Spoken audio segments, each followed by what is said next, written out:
నాకు సర్దైంది కొంచెం. చలికాలం స్టార్ట్ అయిందంటే సర్దులు కామన్. మనకు కానీ పిల్లలకి కానీ వెంటనే టాబ్లెట్ వేసుకుంటాము. కొంచెం సర్దైనా తలనొచ్చినా టాబ్లెట్స్ కాకుండా మనకు హోమ్ రెమెడీస్తో చాలా రిలీఫ్ వస్తుంది. దాంట్లో నా ఫేవరెట్ది ఈ కషాయం అయితే రోజుకి మీరు 2 times తాగొచ్చు. సెకండ్ థర్డ్ గ్లాస్ చాలా డిఫరెన్స్ కనిపిస్తుంది. దీనికి కావాల్సిన ఇంగ్రీడియంట్స్ ఇవి: తమలపాకు, తులసాకు, సొంటి పొడి, పసుపు, ఇంకా మిరియాలు. మిరియాలని కొంచెం కచ్చపచ్చ దంచుకోవాలి. మంచిగా నీళ్లు మరిగినాక తమలపాకు, తులసాకు సిమ్లో పెట్టి మూత పెట్టి ఒక 15 నిమిషాలు మరగనియాలి. ఆ తర్వాత మన కషాయం రెడీ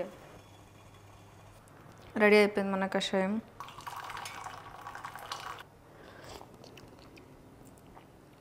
కొంచెం చేదుగా ఘాటుగా చప్పగా ఉంటుంది. మీకు ఒకవేళ తాగబుద్ధి కాకపోతే హనీ కూడా యాడ్ చేసుకొని తాగొచ్చు. నాకైతే ఇట్లనే ఇష్టం.